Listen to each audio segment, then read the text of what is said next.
Hey, what's up everyone? Welcome back to another Nihilist Pixel TV stream.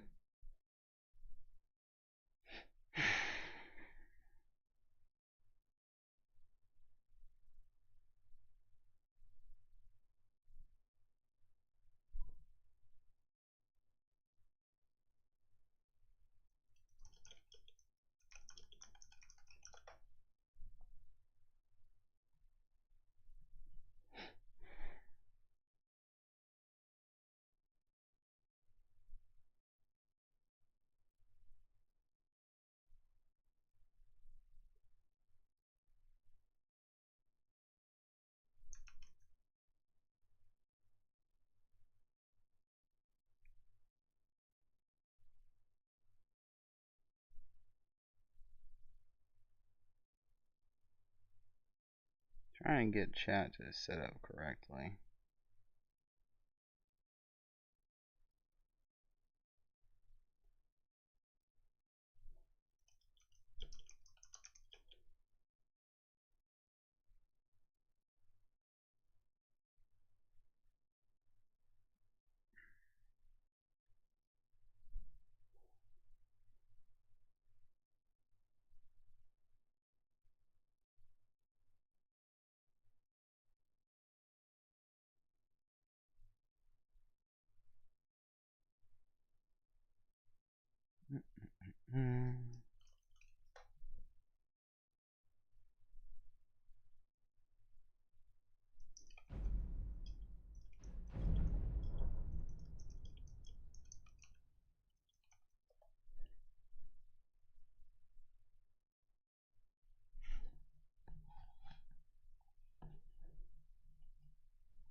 Man, I had a fucked up day at work.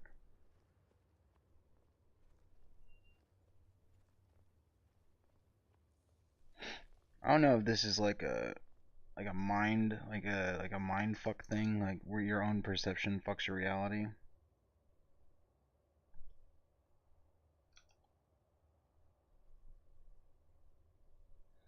Like it seems like whenever I have a shit day at work, those are the days when like my animals decide to do dumb shit.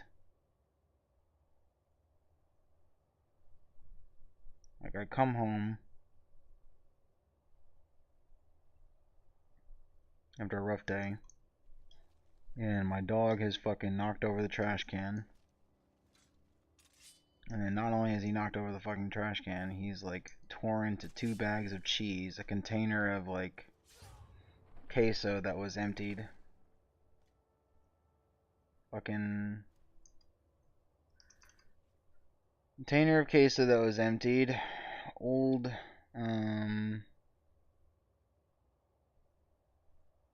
maybe like some old bacon grease he fucking ate. Or some old there was an old sheet that we had cooked bacon on and he had licked all of it off. He had licked all the grease off of it.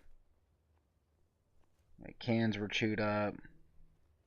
Everything that was probably food that were leftovers in there has been eaten.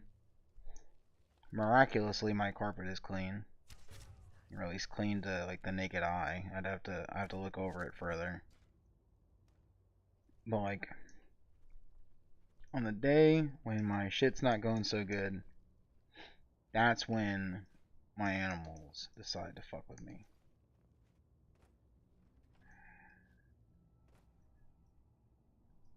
I just don't get it.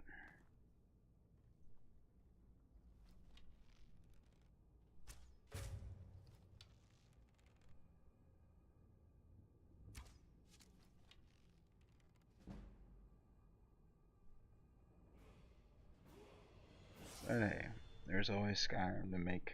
There's always Skyrim to have a little bit of escapism.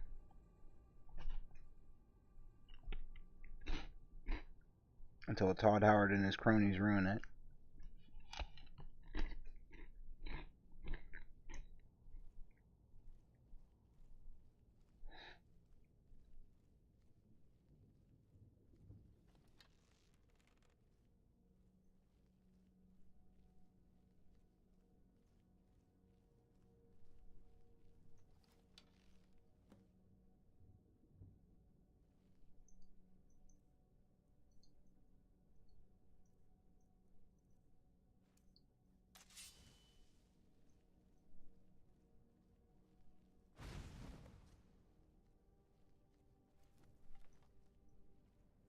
Shit.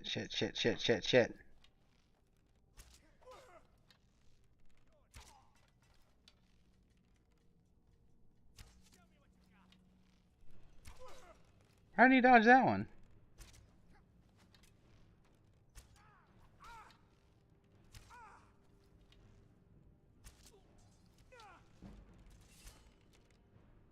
Oh my god, they're dodging all my fucking arrows. Jesus.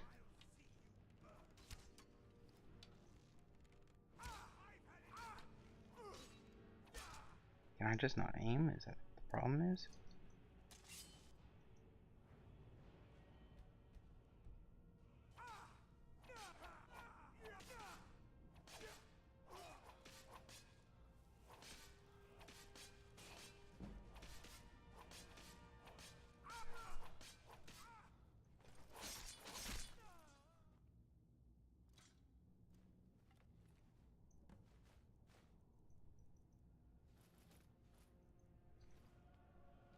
Thanks for the stuff, dickhead.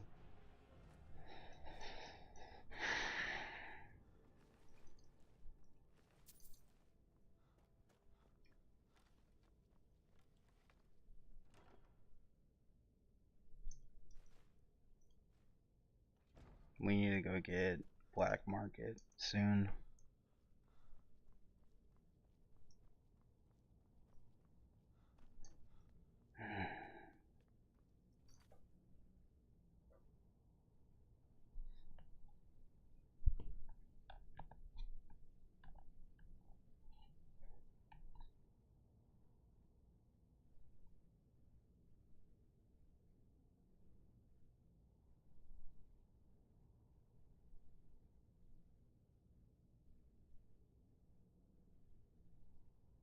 Kind of curious.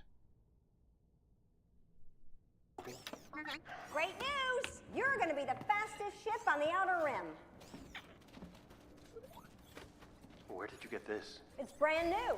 Well, Jawa new. I don't understand. Dated a Jawa for a while. They're quite furry. Very furry. What the fuck? Quite furry. Very furry.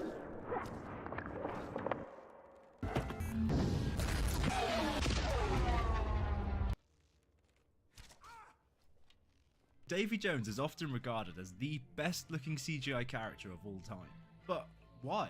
Because whilst he was the first ever character to use that on-set motion capture technology, which meant that his actor, Bill Nighy, could be present on the film set and actually able to interact with the cast around him being the first means that every other CG character that followed him also had access to the same technology. In fact, they presumably had access to better versions of it. So why did we get such diminishing returns in quality, when surely they should have just gotten better and better and better? Well, this is exactly the question we're going to answer in this video, by breaking down why Davy Jones works so well, and where all of these other characters are going so wrong, and why all of this transcends just the use of CGI and comes down to something a lot more than that. So let's dive into the soggy world of Davy Jones's visual effects, and definitively answer once and for all why he was the pinnacle of photorealism.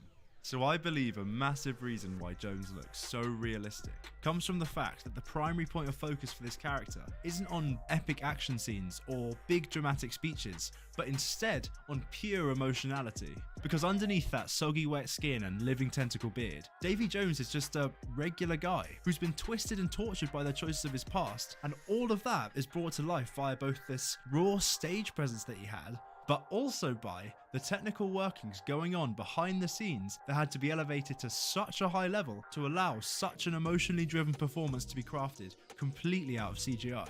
Because in using that on-set motion capture technology, his actor, Bill Nighy, had the opportunity to infuse Jones with something genuinely human. Because unlike CG villains in other films, who are primarily present in just action scenes and maybe one or two other dialogue scenes, most of Davy Jones's appearances are instead just pure dialogue. In fact, in Dead Man's Chest, I don't think Jones has a single action scene, and so this means that A coworker brought up like a good point to me today, and that the reason why there's so many like scenes of just humans talking in like monster movies, like in Godzilla, and in movies with CGI, the reason why they're only in action scenes is because it's expensive to animate all these people, and so studios are looking to make the biggest bang for their buck, which means any character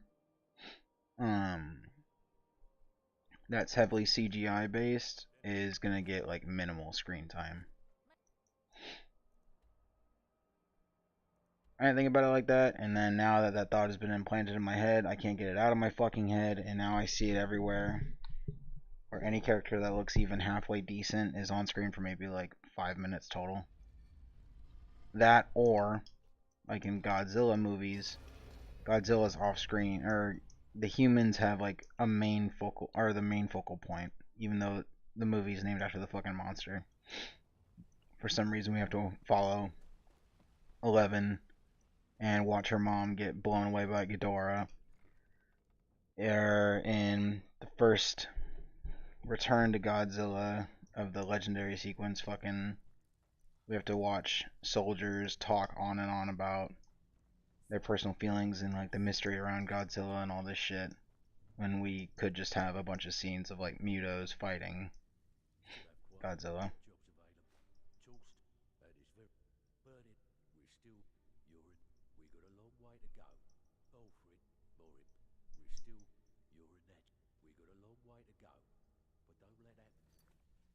For an entire film, everything about Jones was centered purely around the character's dialogue, reactions, and interactions, in addition to all of these emotional subtleties going on just underneath the surface of his performance. All of which work to build Jones up into this living, breathing person who can actually respond to the events around him with believable and predictable emotion. But now, obviously, the great performance alone isn't enough for good CGI, because you can have the best actor in the world and it can still look pretty bad. So there's got to be a technical side to this performance as well, something going on under the surface that allowed this digital facial performance to manifest itself as unbeatably realistic. And now you might immediately think, well, that's just because it's motion captured, right? They just recorded Bill Nighy's face and mapped that onto Davy Jones, and that's why it looks so realistic. But this is absolutely not the case. In fact, this is one of the biggest misdirections around VFX and CG characters, and it's been purposefully spread by the film studios. Because in reality, motion capture is never good enough for the final performance that goes up on a big cinema screen. And so, more often than not, this data is only ever really used as a baseline or a reference point, and animators still have to go in and rework this entire performance themselves. And so by only saying, oh yeah, we used motion capture to get the actor's authentic performance, and then omitting the second part where these animators slaved away for hours on the back end, the studios can distance themselves from the negative press CGI gets and come out of this looking like they actually care about art. And so, if it's animators and other artists who are the ones refining the performances of all of these motion captured characters, what is the technical factor that gave Jones's performance an edge over the rest of them? Well, I believe this edge came from the fact that, seemingly, the VFX artists have done everything they possibly can to occlude as much of Jones's skin as possible from the audience, as skin is probably the single hardest thing to get looking right with CGI. Because, in real life, it's so flipping complex, with even the tiniest of movements generating a myriad of subtle responses across our skin, like bulging, stretching, wrinkles, color deformation, etc. And so, to create a realistic CG character, you also have to perfectly recreate all of these details as well, which means the more skin you show, then the more and more of these subtleties you need to account for. Meaning if you take a character who's showing a lot of skin like Thanos or Azog the Defiler from The Hobbit, then you have to do a lot more work with their skin to keep them looking realistic than you would with Davy Jones. Because yeah, you need to generate all of these skin responses for him too, but only for his face, because they'd hidden his entire body and even the top of his head under multiple layers of much easier to do and a lot less important to an emotional performance CGI clothing. And this meant the artists only had to focus their efforts on this crucial facial area, allowing them much more time to refine it to a high level than if they also had to account for the rest of his body's skin. And so when you combine this high level animation with all of those brilliant subtle facial movements and inclinations in Bill Nighy's performance, and tie all that in with Jones's beautiful tragedy of a backstory, it gives you this genuinely compelling character with a powerful narrative, and it actually makes it quite hard to see Jones as something generated inside of a computer when both his animation and the building blocks of his character are just this strong. But now, there is still more to a good CG character than just their performance. So in mentioning characters like Azog, this does bring me to my next point, which is that Davy Jones is just the perfect example of using CGI where you actually need CGI and then doing something completely different with the opportunities that that CGI presents. Because if you look at Azog or other similar villains, aside from his massive height, did he really need to be CGI? Because they do nothing special with him being CGI. It doesn't unlock any new narrative potential or interesting fight scenes or anything really. And so that just leaves this bitter taste in your mouth because you're sat there looking at this unappealing blob thinking, why? Why did they do this? None of the orcs in the original Lord of the Rings were CGI, and they all looked brilliant. But with Davy Jones, the filmmakers went out of their way to do interesting things with him being CGI. Like having him dramatically play the organ with his beard of tentacles, and all the characterization that comes along with that. Or hiding a key in there as part of the narrative. Or just straight up murdering a guy with them. All of which couldn't have been done without CGI, and yet works to bring in the audience something completely new and very much helps to justify the use of it. But what made this beard truly genius and crucial to Jones's realism is how said beard takes this whole skin hiding technique we mentioned earlier to the next level, as by having it cover only his lower face, they drew a perfect line between having humanoid features and achieving photorealism.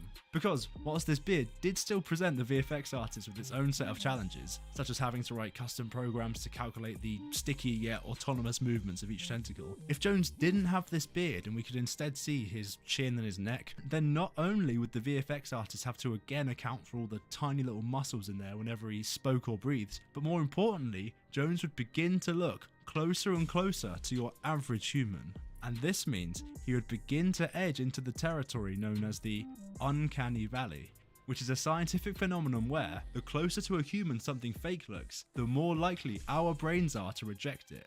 Because we are so used to looking at human faces and features that once something is sufficiently close enough to looking like a real human, our brains kick in and begin to subconsciously criticize it and pull it apart and just find these tiny little subconscious flaws with it. And so that's why a photorealistic CG human still hasn't really been done yet without the use of deepfakes and stuff. Whereas, you have no idea what a living tentacle beard should 100% correctly look like. And so by giving him this fantastical beard, they pulled Jones out of the uncanny valley, stopping our brains from reading him as a fellow human face, which in turn stops that criticism instinct from kicking in, and therefore lets our brains relax around him and more easily accept him as something real.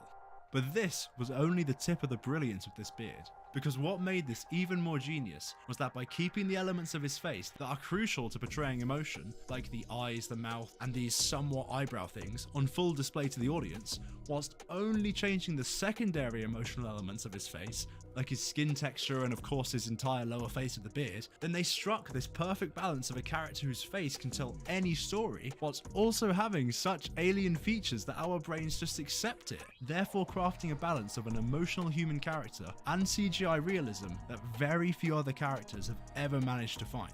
And now from here, speaking of his skin, this does bring us to another really major factor that contributed to his realism. The genius use of lighting in this film, and how that plays so well with the reflective design of his constantly wet skin.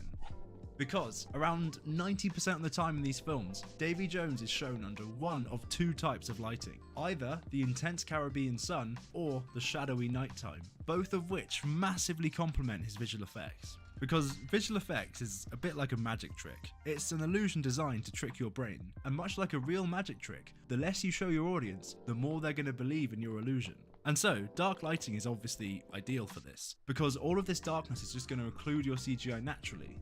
But how does pure daytime brightness hide anything? Well, this plays in masterfully with the reflective nature of his skin, and this is why films like Transformers and the first Iron Man look so good in the bright daytime, because these bright reflections can get so bright that they too technically occlude detail, because the reflective surface just turns into this bright, overexposed, detailless highlight. And when you combine this with the heavy shadows also cast by bright daylight, which plunge areas of the character into darkness, you suddenly have quite a high amount of your character naturally occluded from the audience. And then this reflectivity also goes to the next level with Davy Jones because of a thing VFX artists call subsurface scattering, which in very short is why stuff like, for example, lighter skin has that milky haze to it, because when light penetrates it, it bounces around within it for a while, diffusing itself within like the blood vessels in the skin and stuff, and causing that cloudy look, and then bouncing back out to our eyes again. And so because this is a natural phenomenon, to look real, CGI skin also needs to replicate this too.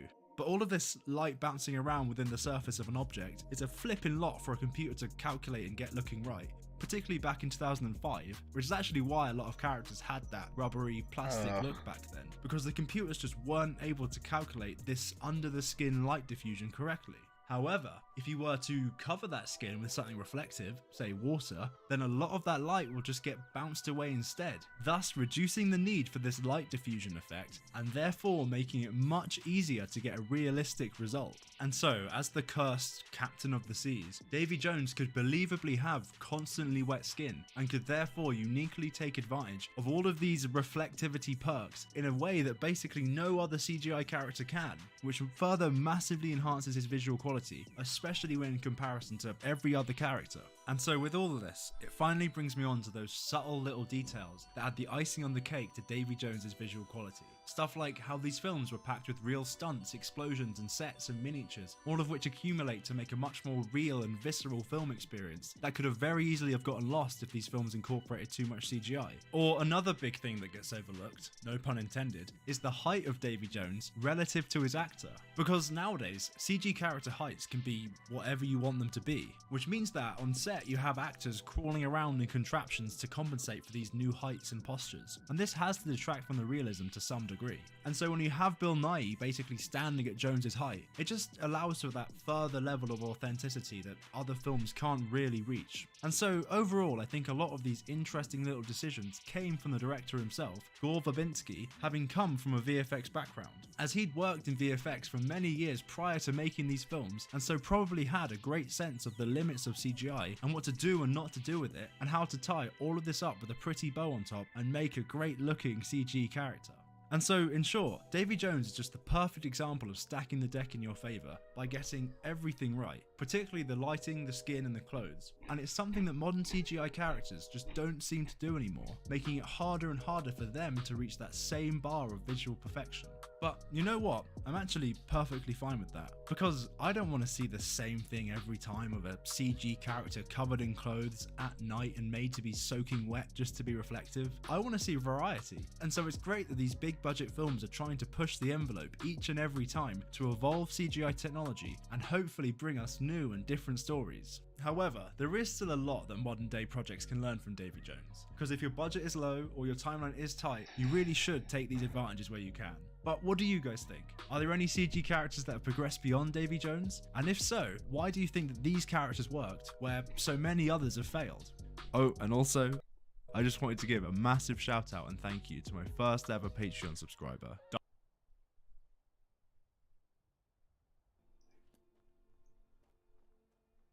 When I was younger, I didn't really appreciate how good the Pirates of the Caribbean movies were until I rewatched them with my wife. I think that each one is done with a lot of love and care and careful attention to detail. Like, the scripts are solid, the effects are solid, the stunts are solid, the characters are solid, except Elizabeth. I don't really like Elizabeth. She's kind of annoying, but I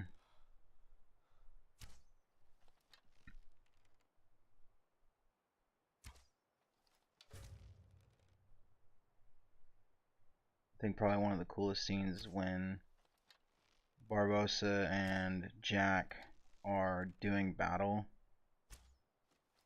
and During the middle of the fight, Jack takes one of the cursed coins and turns into a skeleton just before he gets stabbed.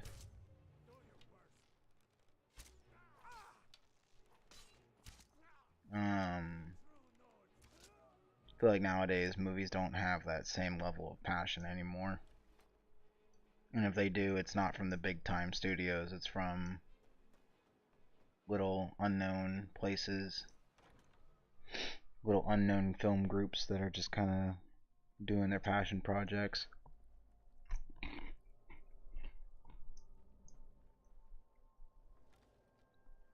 It's just sad that I think the saddest part isn't that the studios are doing it. I think the saddest part is that people are fucking paying for it. And so it'll just never end. It'll just keep going on and on and on. It's the same thing with video games. Like, people pay for shitty video games. The studio finds out how much they can get away with. And then the next video game is just going to be the same shit, but recycled just a little bit. Look at COD, Assassin's Creed. Those are the two biggest sins in my eyes. I think Starfield was a good example compared to like Skyrim. People just kept paying for fucking ESO and Fallout 76, and you know, nothing changed. Nothing's gonna change. If Titanfall 3 were to come out today, I'm pretty sure it would be fucking hot garbage. Halo Infinite was really fun until you know, until you see that the story is like shit. I think the most interesting part of the Halo story was Master Chief's interaction with the pilot, but everything outside of that was just hot fucking garbage. The new alien wasn't interesting. We didn't get to see like any of I think his name is like, what's his name, Atrocitus or whatever the fuck. That, like, the only enemy I wanted to fight the whole game was that brute that whooped Master Chief's ass. Like, that was the only person I wanted to fight the whole fucking game, and you never get the opportunity to.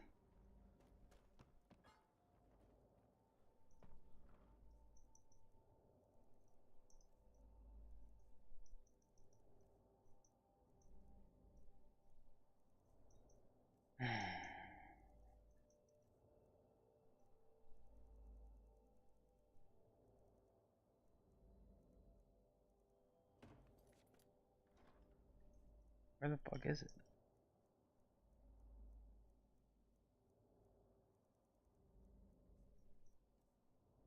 Oh, there it is.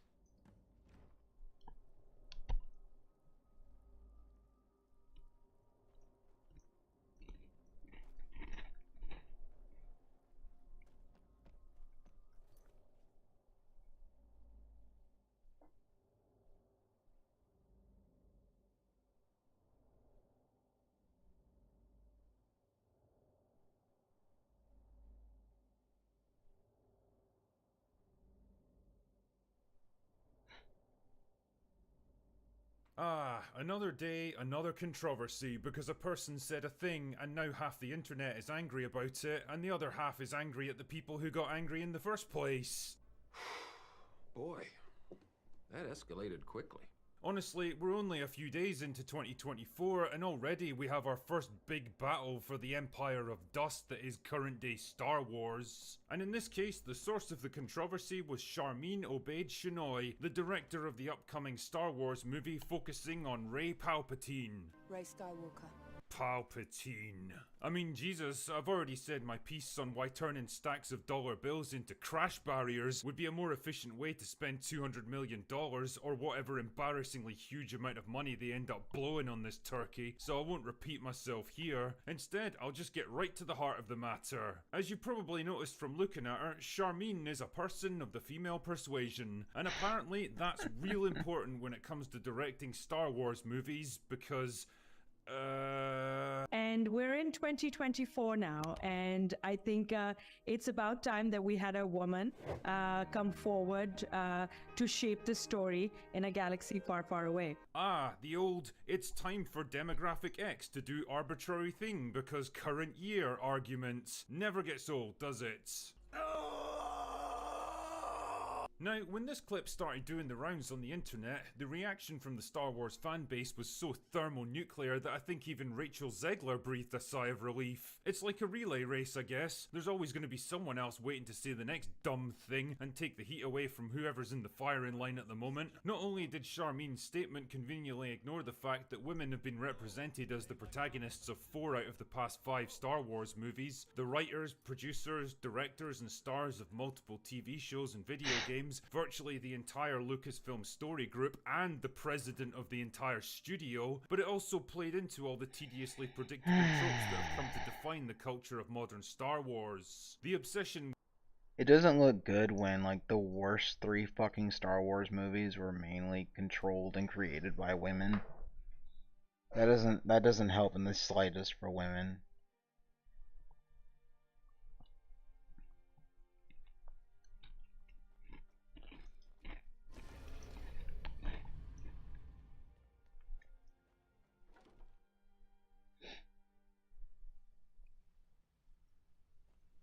I don't know. I feel like they didn't take the time to actually look for women that were very good, or that had experience writing science fiction and that were also fans of Star Wars. I think they just looked for women that needed writing careers and then said that they'd be interested in writing a Star Wars series. Like, I don't think any of those women are actually fans. I think a lot of the shit that they did in the film, I think a lot of the shit they did in the film kind of portrays them as being fake fans that are just throwing shit at the wall and seeing what sticks. My biggest example being the Holdo maneuver. Emperor Palpatine has somehow returned. Sorry, one second.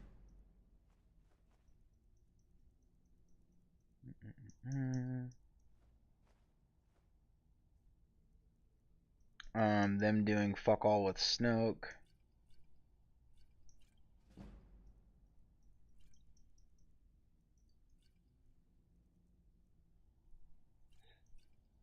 I blame Aaron, or fuck, can't remember his name, but the director of Episode 8. I blame him mostly for that last one, not doing anything with Snoke.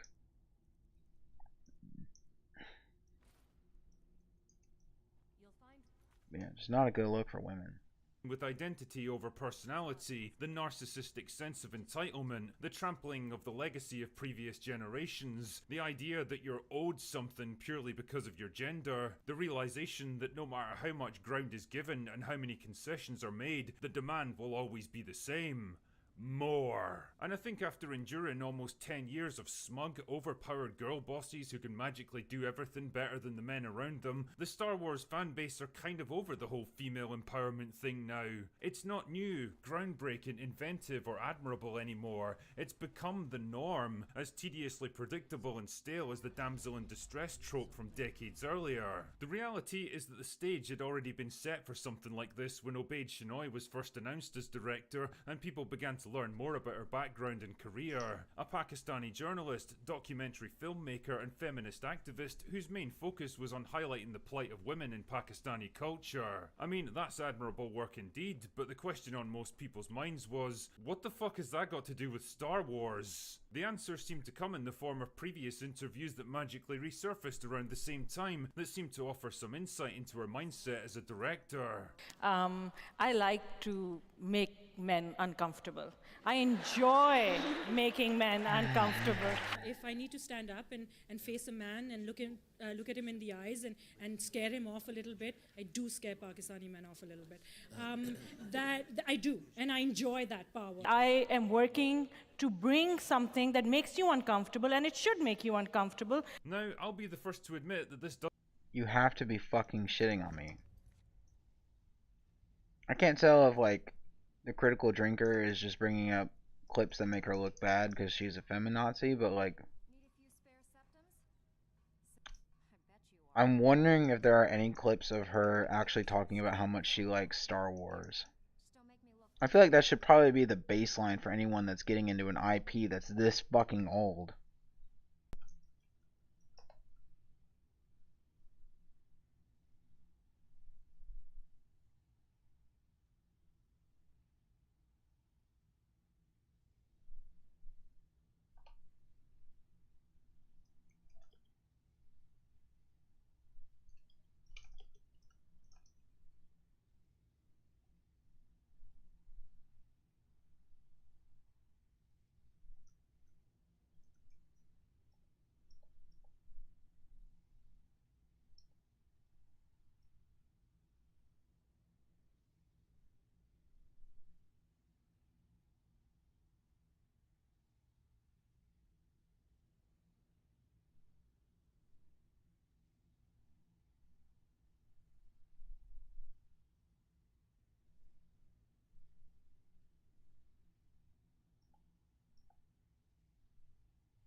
I'm getting a bit scared, everyone. I'm getting a bit scared. I don't know about y'all. I'm not reading anything here about fucking... I'm not reading jack shit about Mrs. Chinoy.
What's up, y'all? Hold on, we're reading something, but I'm trying to rename my stuff.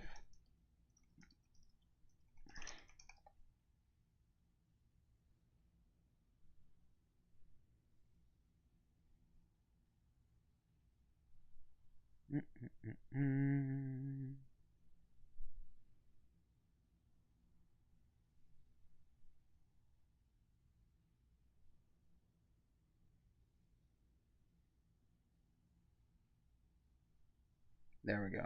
Alright. Back to reading.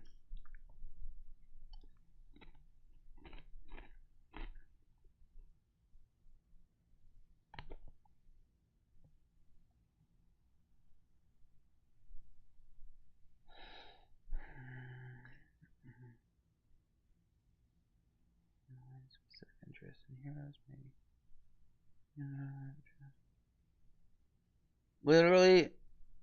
Literally all I'm trying to fucking read, and the only thing I'm trying to find right now,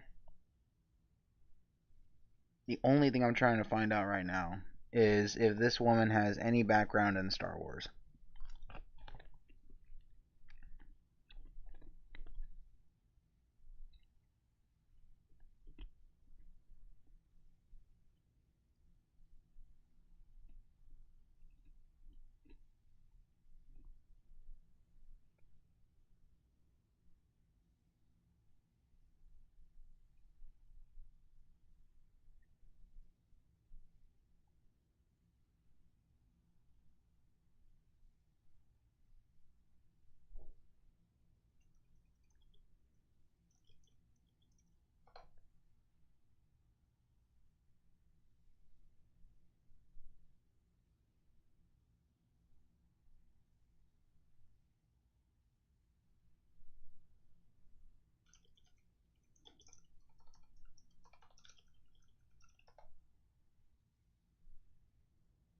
Not bad, I guess.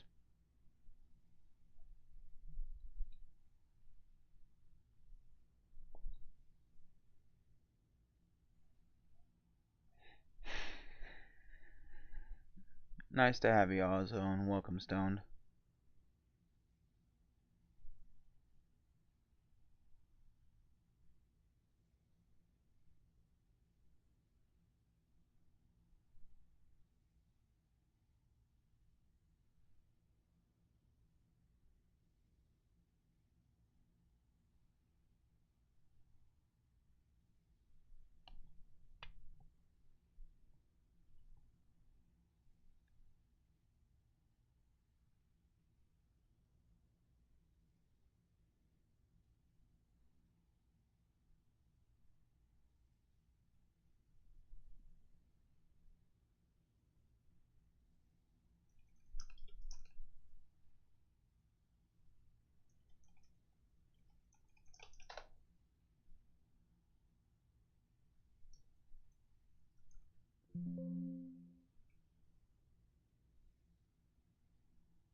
Oof.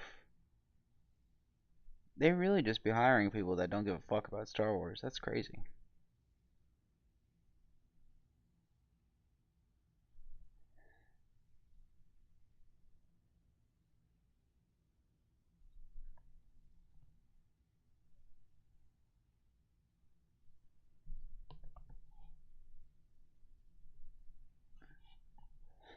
Fair enough. Alright, back to the video. There's literally just no... There's nothing here. There's nothing that shows that this woman is a fan of Star Wars or that has any interest in Star Wars. So I don't understand why the fuck they keep picking people that... There has to be women directors out there that actually enjoy Star Wars and that it's a part of their life. Like, there has to be some fucking women out there.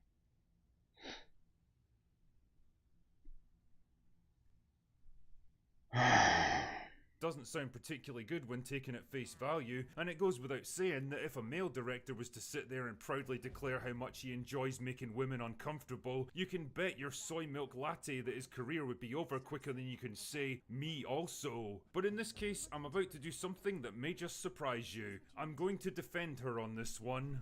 Are you serious? See, the fact is, these interviews were made years earlier and they have absolutely nothing to do with Star Wars or even the entire Western Hemisphere for that matter. She was talking about her documentary work to expose the practice of honor killings in Pakistan and the men who somehow think it's okay to literally murder women for the crime of being assaulted by other men. I mean, if you think you're having a bad day, I suggest you look it up sometime. It'll put your life into perspective pretty quick. Anyway, my point is that those are the men she was talking about wanting to feel uncomfortable in the hopes that her work might cause them to reflect on their actions and rethink their worldview. Not an unreasonable position, but the problem is that when a clip like that surfaces at the same time as her interview about Star Wars, the human mind naturally forms a link between two completely unrelated things and assumes the worst. Shit man, we even covered it on Open Bar the other night, which is partly why I wanted to clarify it here. Now, none of this is to say that I think she's going to produce an amazing Star Wars movie, or that she's particularly qualified to take on a massive project like this in the first place, or that I agree with her reason for why she should be doing it, but I do think it's important to be fair in our criticism and not misrepresent people's opinions just to farm some quick outrage. Anyway, I digress. Back to the point at hand.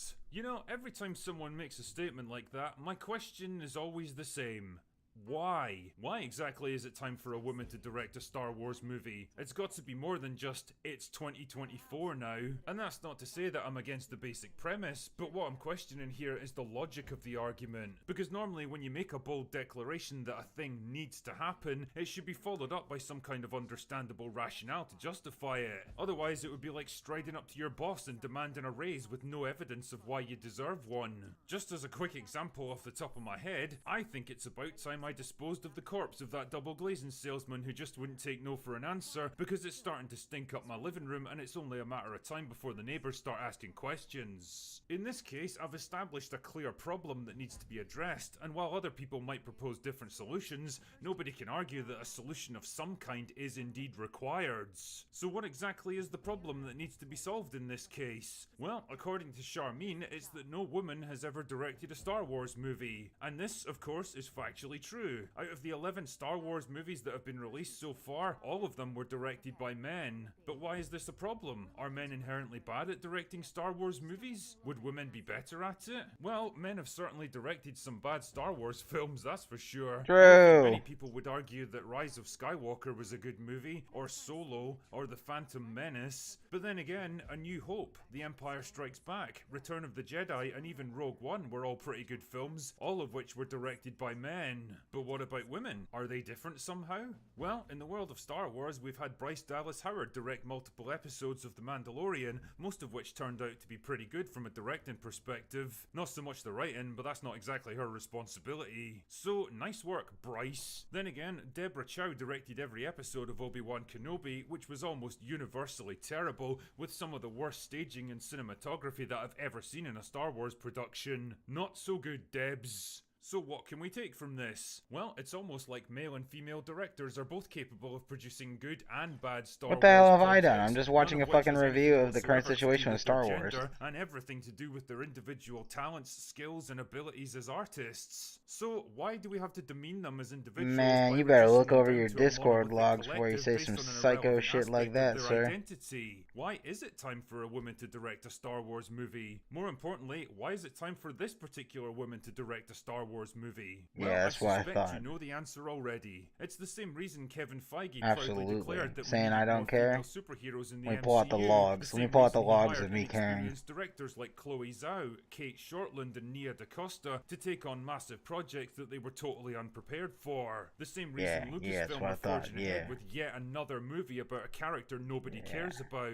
It looks good. More importantly, it makes them look good. It allows them to pat themselves on the back and say they're doing their bit for the greater good by fast-tracking people into roles they're totally not ready for on the basis of their innate characteristics, and then conveniently forgetting about them when their projects inevitably fail, rather than taking on the longer and more difficult task of nurturing real talent and allowing people to gradually work their way up to top-level projects once they're ready. And if anything, I think this approach does a real disservice to the many talented and capable female directors already out there by reducing them to the status of token diversity hires chosen because of how they were born rather than their capability as artists, and provoking audiences into blaming them for failed movies that were never going to succeed anyway. Like, for example, another movie about the adventures of Rey Palpatine. Rey Skywalker. You and me are going to have a long talk when this is over. Anyway, that's all I've got for today. Yeah, I don't know. Star Wars ain't looking so good anymore, guys. Rip Star Wars. I was watching a YouTuber that I like a lot, the Critical Drinker, talk about the current state of Star Wars. They hired on a particular individual to direct the next movie, and the next movie is going to be only about Rey 15 years into the future, past the last episode, past episode 9. And yeah, basically the director doesn't look like she's gonna I don't know. I feel like it's gonna be a shit show. I hope I'm wrong. I feel like Star Wars hasn't been good for a while. I think like the first season of Mandalorian was really cool, but then they fired Gina Carano over some dumb shit, and then after that I was like, okay, this is fucked. Here's your share. Well done. Back with good. Oh, you're back? I suppose you'll be wanting your pay then. Oh, what you? His father was a good friend of the guild. Aren't you supposed to be in Barkov? Is that job? Yeah, shit's fucked. Oh well. Ain't shit we can do about it other than fucking just not watch. I mean, Stone Slytherin's already on that front.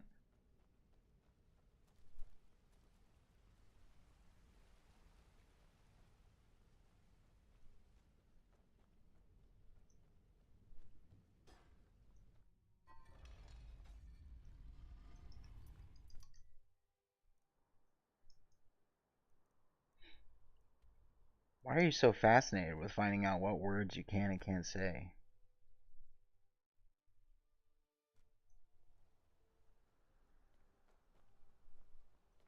You know what, Azu? You know what, Azu? Hop onto the Discord right now and say the N-word.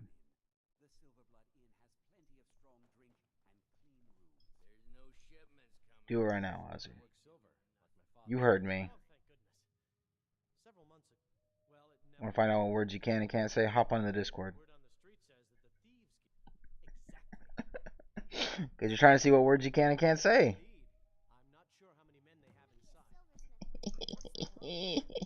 We can try and see if you'll get auto-censored.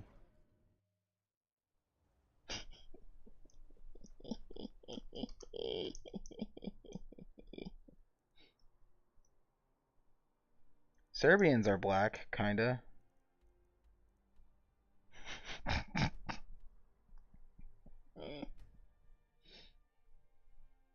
Serbians are black in, you know, all the ways that they're not.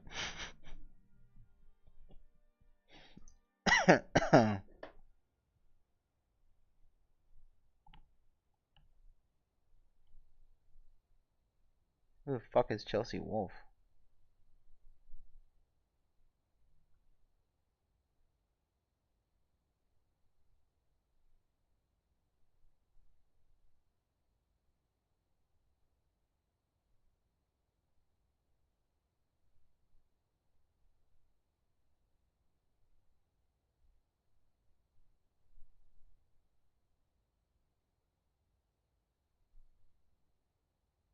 Hmm.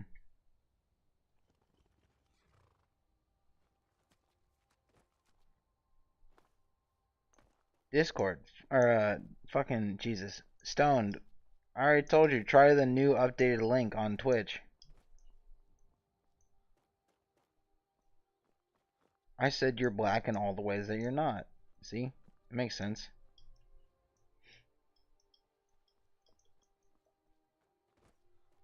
What's wrong with being black, Azu? Huh? Why don't you want to be black?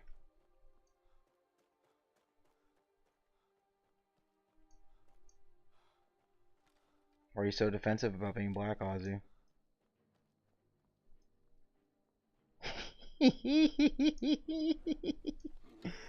Nah, I heard that's what I heard. Nah, that's exactly what I heard. Game over, Azu.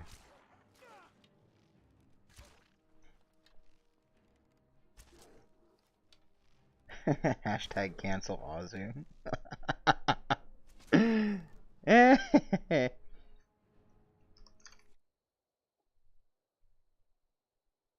I gotta make a fucking one-time invitation because Stone can't figure out how to use. They can't figure out how to use Discord.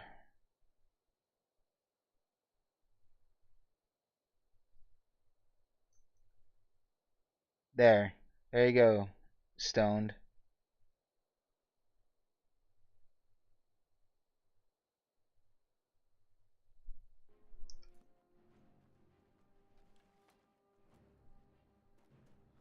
Anyway, back to you being a virulent racist.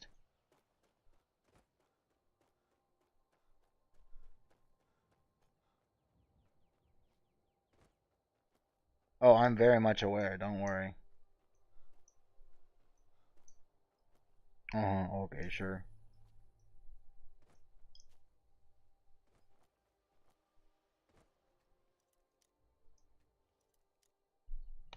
Okay, Azu, whatever you say. Okay, bro.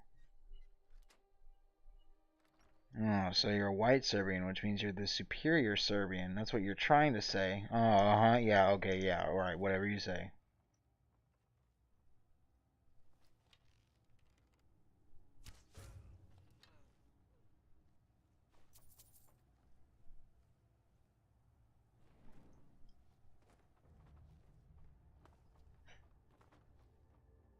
What the fuck?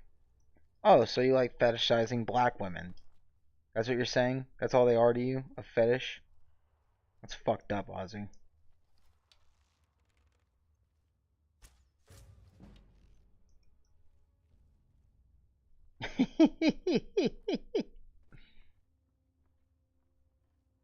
Sorry, bro.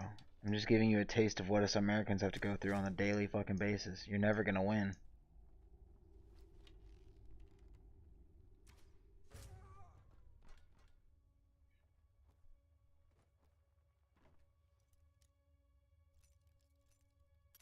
In America, like 70% of the or not even that, like 80% of the population, if you said I like black people, they're not gonna bat an eye.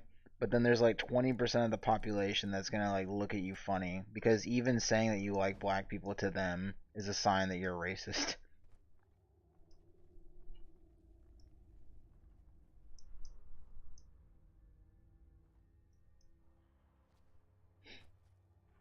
What bad information do I have here? I don't have shit.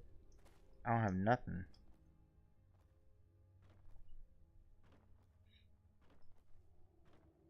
Yeah, I was about to say, I was like, I don't have nothing, bro. I don't know what you're talking about. Nah. I don't post logs unless people are saying crazy shit about me. But that's probably not gonna happen.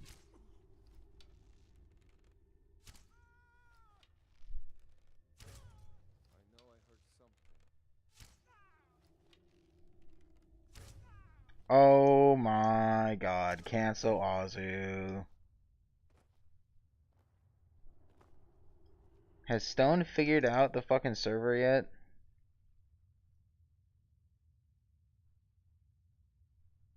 No, they haven't. For fuck's sake, Stone, what the fuck?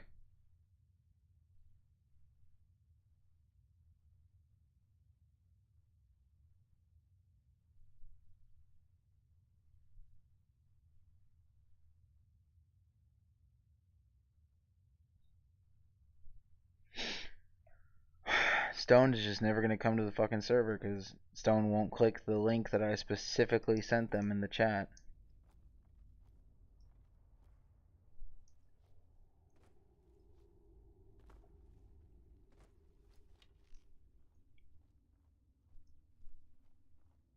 I know there's an enemy that's supposed to be here, but I think they're blending in. There they are. Holy shit, even at 3 times damage, this person still, like, ate that shit like it was nothing.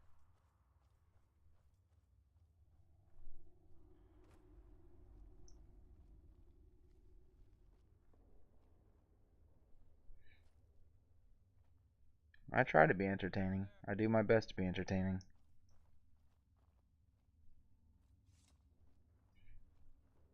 I'm glad you're enjoying it, Azu.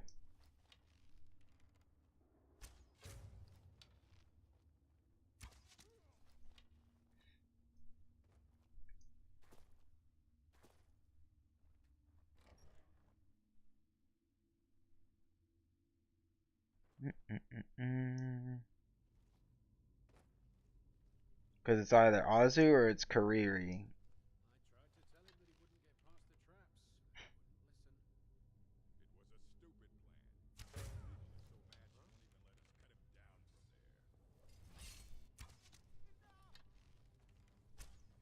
Oh, because I'm only calling you by your, I'm calling you by your screen name.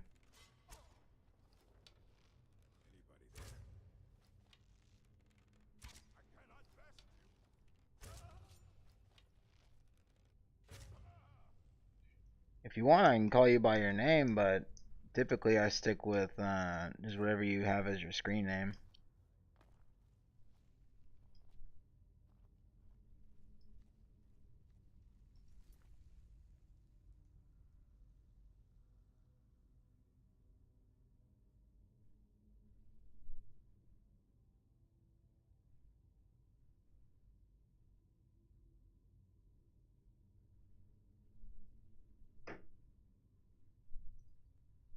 I don't know. I don't think they have. Because I'm looking at our server and I'm not seeing anyone entering. I see you, I see Ed, and I see myself, and that's it.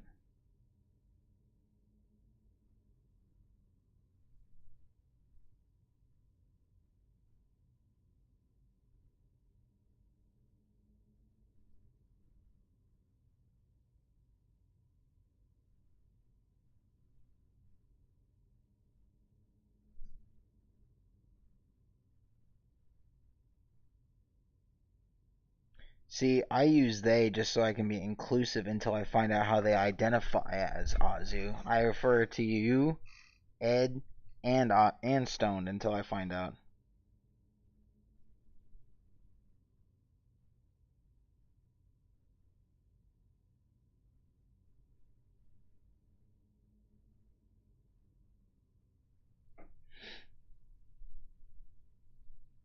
Oh no.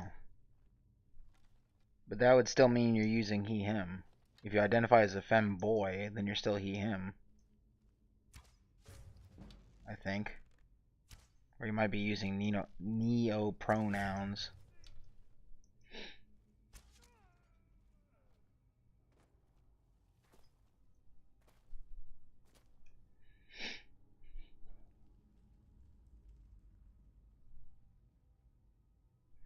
You've never heard of neo pronouns, Azu?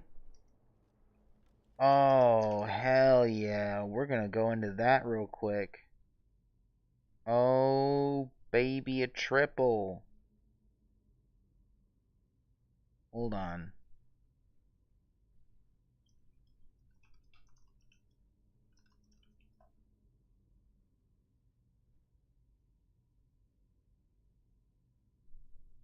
Oh,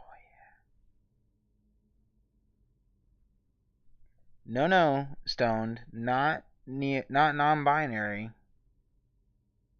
Okay? Specifically, neopronouns.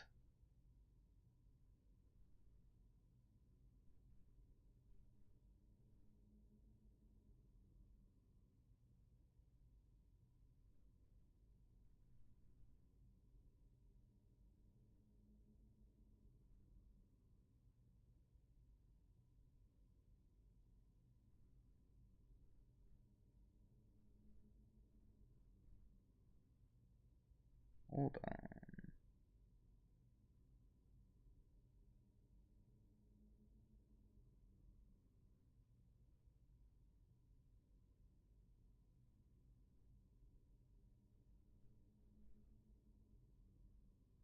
Alright. We'll make chat down below. We're talking about this stuff.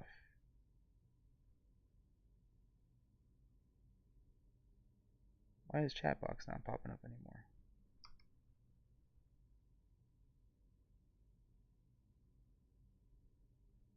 What have I done to my chat? Why is it not popping up anymore?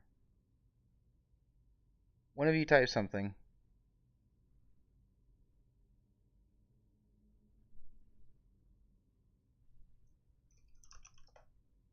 Oh, there it goes. I don't know why it did that. Anyway. So. Why does this look all fucking shitty? Okay. So, neopronouns aren't the regular she, her, they, them. The neopronouns are shit like zer, z, zem, m, zem, zer. Like, their neopronoun is basically anything that doesn't conform to like regular pronouns. Oh man, I can't believe you didn't know about this. Yeah, it gets crazy, man. Like these fucking these neo pronouns are another world. Let me see if I can find something more. Let me see if I can find a video.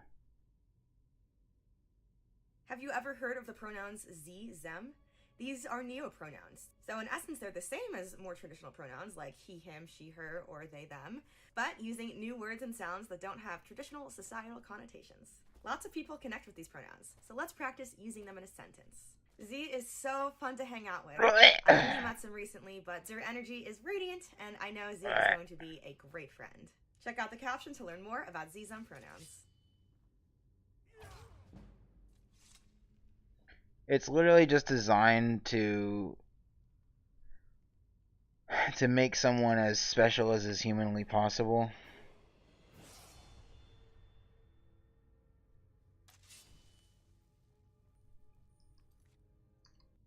Like basically, if you want to feel as special as is humanly possible, that's the key. Oh my god, Stone or Slytherin God 420. I'm gonna guess that that's Stone Slytherin. And then we'll just change the role to member. And there we go.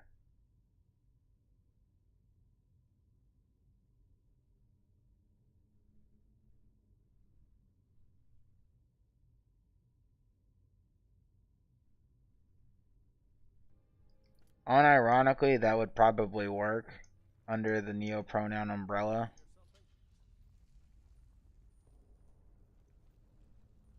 So let's see, it would be something like Windows is so fun to hang out with. XP is a really cool person. Slave helped me move my car. So he, her, they, them. So them would be something like... Oh shit, I'm trying to think of a sentence where them works. I didn't hit femboy. So I didn't hit them, but instead of them, it's femboy.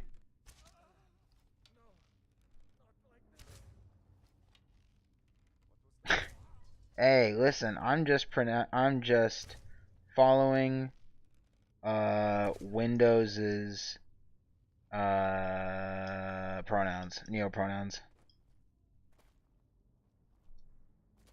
Okay, that's all I'm doing. I can't be canceled for that. I was respecting Azu's neopronouns. Oh, can I kill this bitch in one shot? Ah! And just like that, she's dead. Goodbye, bitch. But yeah, I'm glad to have enlightened you, Azu. There's a whole world of crazy shit out there, bro.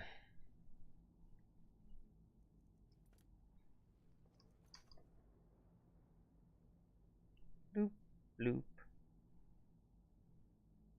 Loop, loop, loop. There we go.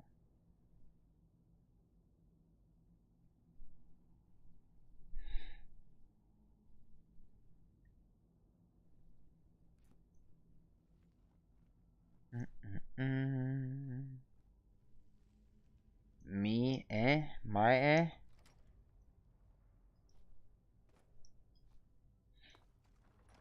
Alright, so your new pronouns are he, him. Okay, I'll respect those from now on.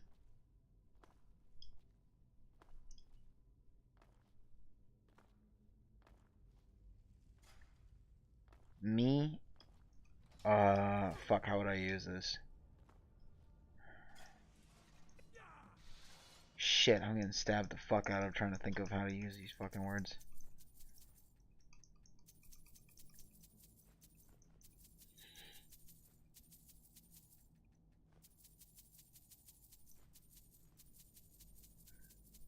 I'm gonna be super frank. Some other channels on Twitch and Kick and YouTube and stuff have rules for community about respecting pronouns. I'm gonna be as completely honest as I can be. I don't really give a fuck. If y'all are like arguing and bickering and y'all aren't using each other's pronouns, y'all go at it. I mean, if someone's doing it just to be a dick, maybe I'll consider a ban, but if they're doing it because they're being lazy or they don't want to or they don't want to capitulate to another person, then I'm probably not gonna give a shit. I don't care about neopronouns. I don't care about neopronouns. I don't care about pronouns. I don't give a fuck. If I'm being quite frank. Also, Stone's fucking with you, Ozzy. There's no fucking way. We would have been called out long before. People with neopronouns are like at all times itching to say them, to say what their pronouns are.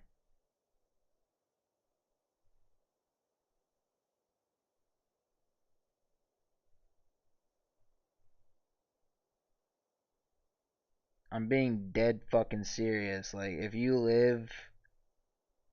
Like, I've lived near a big city for a hot minute, and when I went to school,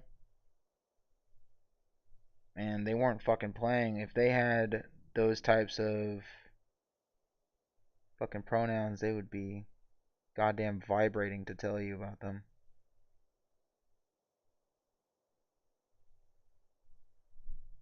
If I look at the screen, I'm looking over there, so maybe...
Oh shit. My pronouns, he, him. Classic. Can't go wrong with them. I got a thingy swinging between my legs.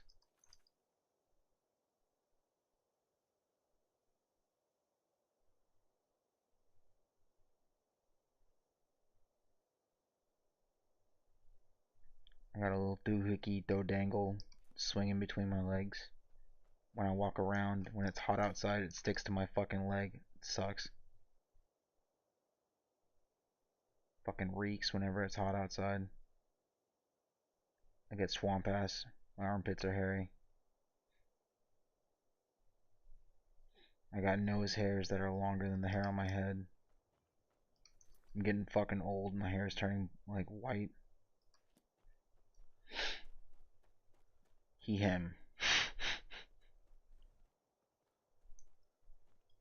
Listen, I'm getting fucking old, alright? I'm an old fucking man.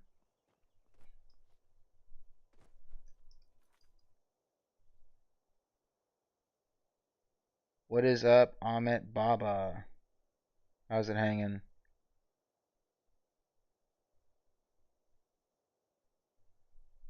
We have a YouTube chatter. First YouTube chatter ever. Feels special. Gandalf This is how I feel about you right now, buddy. the White. Gandalf the Fool. Who can fear that game? Saruman the White.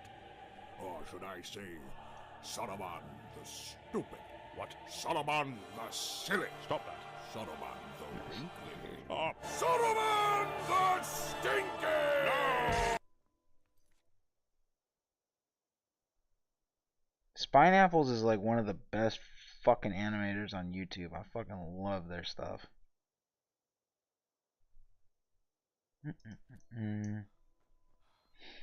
I'm fucking like 300 years old. What the fuck are you talking about, stoned?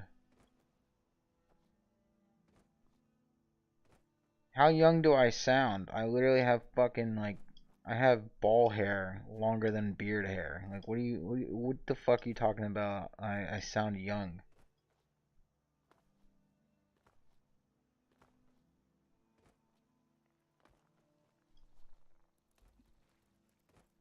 They've dropped so low I can swing them around and smack you in the fucking face like they're a bolo. You should ask your mom, she knows.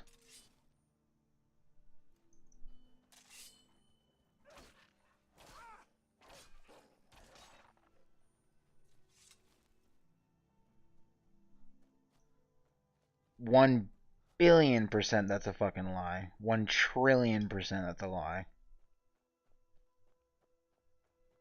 I haven't gone far enough.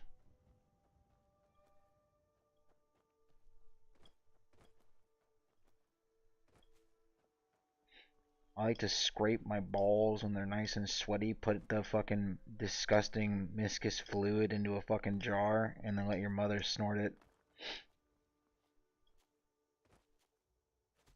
Bro, Azu with the based fucking response.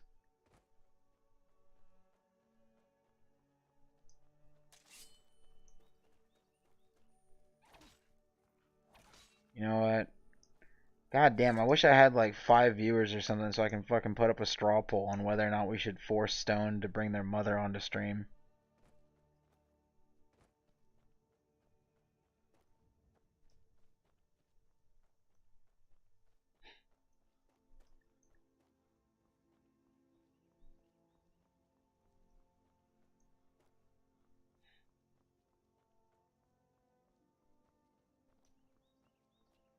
What?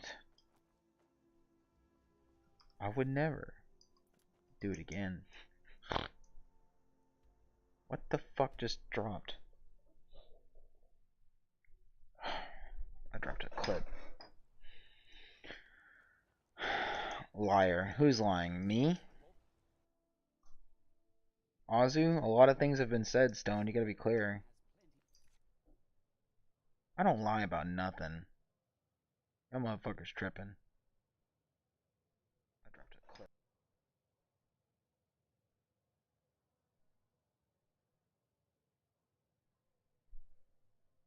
You got a little Amit Baba here. Trying to...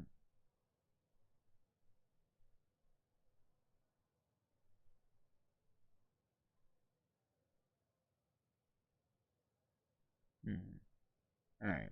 Give a little Amit Baba a wave on YouTube chat.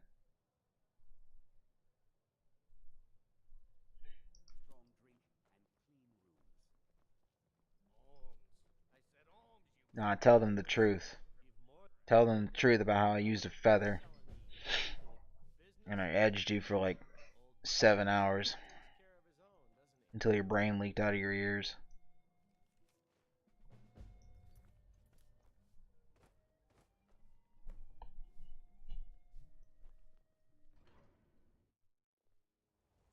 Made your little pussy ache.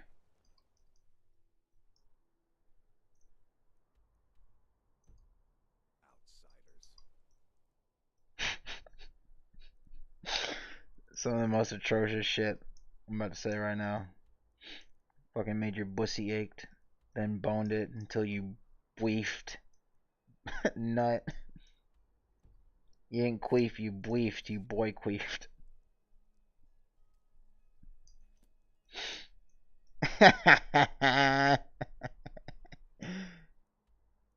It's called a bleef, but it could also be just called a fart. You started it. You asked me to fucking do it. I think Stone's getting jealous.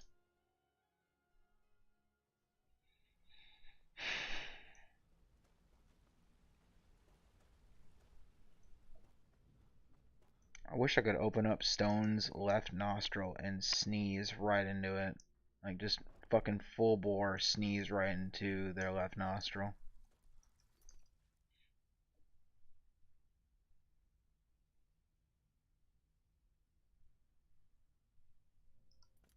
Ahmed, why'd you go quiet, bro? I have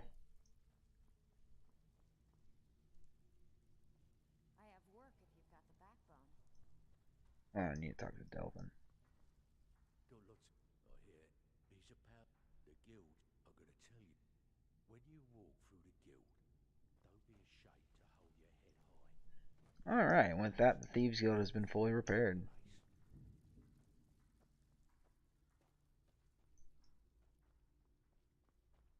That's no excuse. There's no excuse at all. It's funny though, because I also have to leave soon.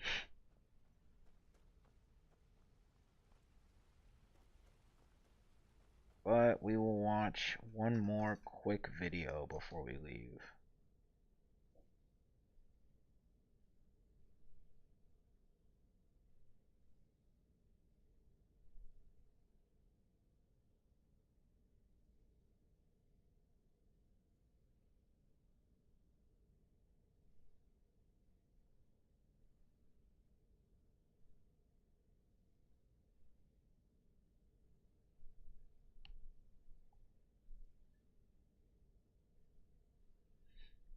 We'll see what happens. I'll shoot for 10, but we'll see what happens.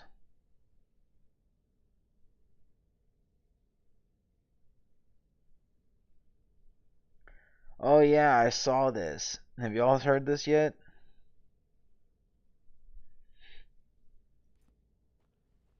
Fucking Game Theorist is quitting.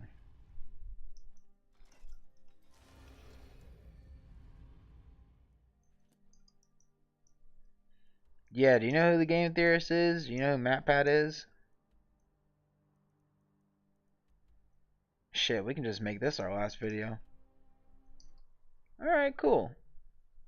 We'll watch this then. Because I watched like the first 30 seconds and my fucking heart broke. It's not clickbait.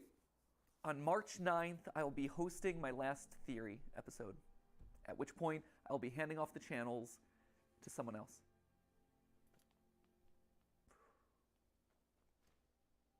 There it is. That's it.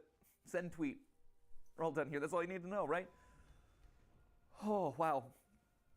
Forgive me, by the way, if I'm a little bit more disorganized than usual. Normally, I would want to script out something like this pretty precisely. But with an announcement like this, I wanted to bring it back to just us. There's no one else in the room. There's no teleprompters. There's no nothing. It's just the way that this whole thing started. It's a conversation between us. And sorry that I keep getting emotional about this. I'll try not to, but it's a big deal. You know, like, if you think about it, this channel is Steph and my first child, really. Before we had Ollie, before we had Skip, Catbat, like, it was this. This was our baby. This channel has been going for 13 years. I think in total it's somewhere been around 13 fucking years? 200 theories. And only half of those are FNAF. Shocking. I know, we actually did stuff that wasn't FNAF related. But this has been a literal third of my life. And I'm gonna miss you. I'm gonna miss this. I value what we have here. I value this conversation, this openness, this relationship that we share. Yeah, I'm getting teary-eyed, not gonna lie. Thank fuck I have a mask on. Which then I guess prompts the question of, like, why? Why am I doing this now? Why am I making this announcement today? Why am I walking away from the channels? Well, to be honest, it was Tom Scott. You can blame Tom Scott. Tom just did his farewell video, and I'm like, well, he was able to do it. I want to be able to fly away in a helicopter. Obviously, that's not it. But really, my reasons for making this announcement today is probably largely the same as Tom's reasons, or Seth Everman's, or Captain Sparkle's, or Papa Meat's, or Stampy Longhead's. Like, there's a lot of these videos that are coming out these days, and there's going to be a lot more happening throughout this year. Steph and I have known this video would be coming for the last 3 years. We weren't sure it was necessarily going to be today. We didn't know exactly when it would fall, but we knew it was going to happen eventually. That's why over the last couple years we've been staffing up so much. That's why we partnered with a larger company to help run the channels. That's why we've been spending so much time outside of this box training up the team to make the best videos that they can. Because we knew that we couldn't do this forever. We knew that, honestly, we didn't want to do this forever. For as much as I love you, and I love overthinking things, and I love theorizing, I don't love late nights.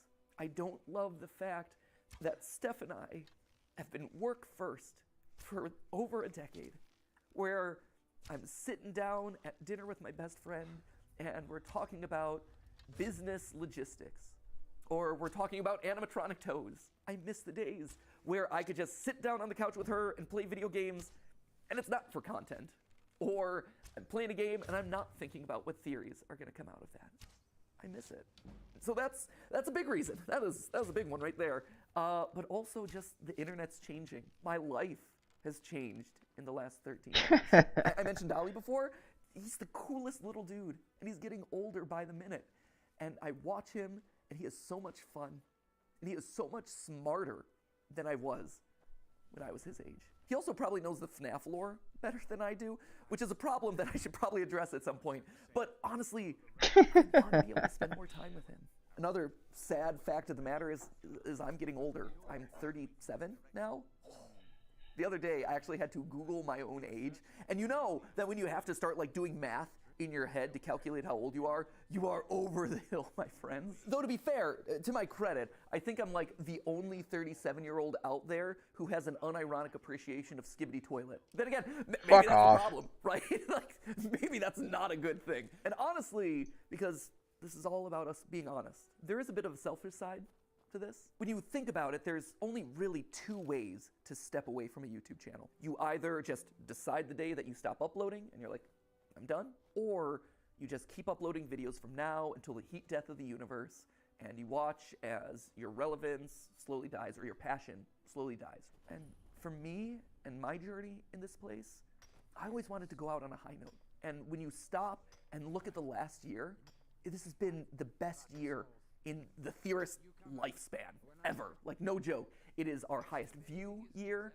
It is the year where we launched Style Theory and immediately put our foothold in a brand new space, and that took off, and now we're one of the top style and fashion channels on YouTube. And that kind of completes the trifecta of, hey, we now have a top channel in 4 different verticals that are completely different, and no other YouTuber really has ever been able to do it to that scale. That's amazing. This is also the year where I was able to meet you guys at our Broadway show. I was able to play at the PGA and show that, hey, YouTubers aren't particularly good at golf, but they can make your event relevant for like a couple of minutes. It was also the year that I got to host the Streamy Awards, and it wasn't cringe. I mean, to be fair, the Streamy Awards are always a little bit cringe, but it was the right amount of cringe. When I pull up videos of all my favorite creators, and I watch them, and all of a sudden I start hearing people just casually dropping, that's just a theory. It's just a theory, a game theory. Now, this is just a theory, people. At the end of the day, it's just a game theory. That's just a theory.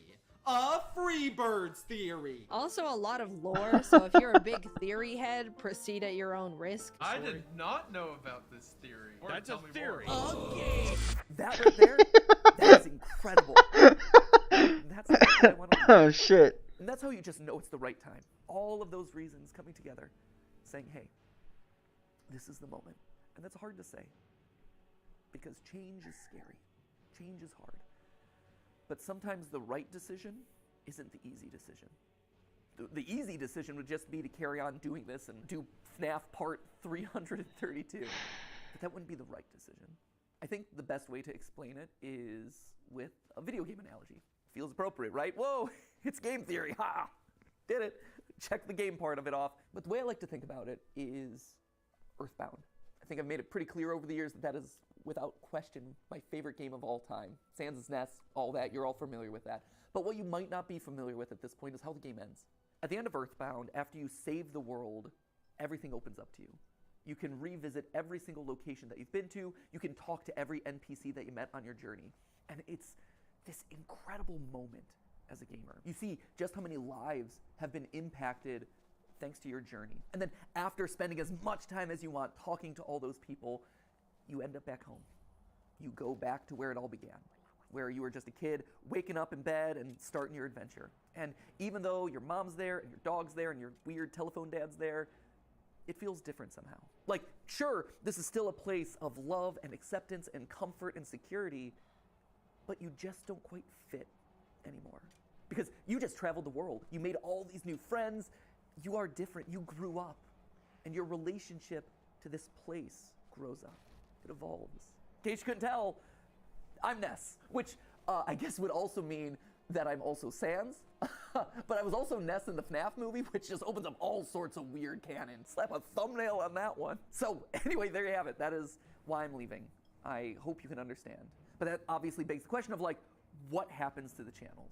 Well, for the next 10 weeks, we're going to have ourselves a big old going away party. If Unis Annus taught us anything, it taught us that you probably shouldn't use urine for a personal sauna. But if Unis Annus taught us 2 things, one was to not soak in your own urine, but 2 was to appreciate the time that you have left. So that's why over the next 10 weeks, we're gonna have a bunch of theories that are gonna be a lot of fun, revisiting old favorites, getting some closure on things. We're gonna see some familiar faces, a lot of awesome stuff. Although to be fair, I think it's 9 weeks, and I think we counted this one as week 1. That was stupid of us. That, my friends, is how you wind up getting Wario being 10 feet tall. Mathematical rigor Should have double-checked the numbers. So I have 9 theories left on each of the channels, but we're going to call them Matt Pat's Final 10 because that just sounds better. At which point then on March 9th, we're going to have that big going away celebration, Matt Pat's Final Theory, and I just dust away. I stand astride my Music Man and I just whip a nay-nay off into the distance. But then something special happens. Do the channels go away with me? No, actually. I've always thought that anyone can be a theorist, right? If you are passionate about a topic and you love to overthink it and over-research it, then congratulations, you're a theorist. And that could range from, hey, I have family recipes that I'm constantly looking to refine, to, hey, I want to create the perfect fantasy sports team. Because here's the thing, sports pros, at the end of the day, if you are in the statistics and numbers and doing calculations to see if your team won or lost, you're just playing a glorified Dungeons and Dragons game. I hate to break it to you, you're one of us, my friends. And sure, game theory is a format that I created. It's a show with this very excitable host who makes a lot of cringy dad jokes and says the word lore a lot. But at the end of the day, it's more than just the host. It is a show. It is a format. And in a broader sense, it is a state of mind. It's a way of thinking and approaching the world around you. It's more than just the host. And when you think about it, not a lot of YouTube channels function that way. We're special in that regard. Like,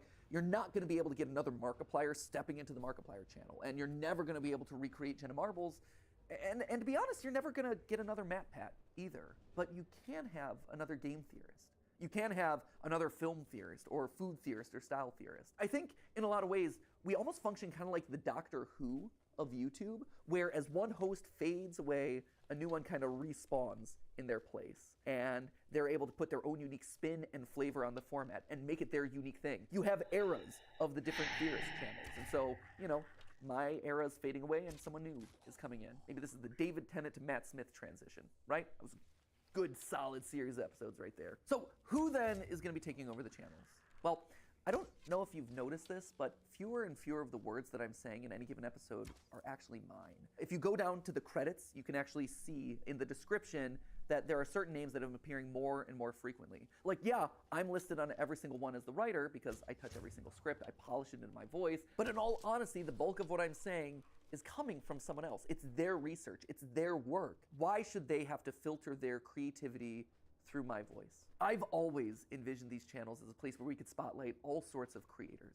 I mean, it even goes back to the original URL of this channel, right? It isn't game theory, it was always the game theorists, because this was a place where you could find a lot of like-minded creators, all with a passion for gaming and education. That's why we had the partner shows like Gaijin Goomba with Culture Shock, or Drake with Smash History, or Ryder with A Brief History, or Austin with The Science, and Lee with Breakdown. They were all here because we all had a similar goal, to educate people through the lens of gaming.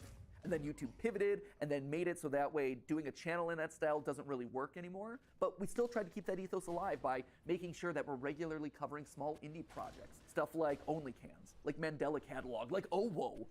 OWO? See? I learned. But if we're doing that for all these other creators, why aren't we doing it for the creators on our own staff who have been in the trenches doing the research, writing these words to deliver to you over the last couple of years? I have been fortunate. I have been so blessed to have this platform available to me that you've given me over the last 13 years. But I think now it's time to pass it on to the next generation. It's time to give someone else a shot. But I realize that I'm getting off track here, so back to the question.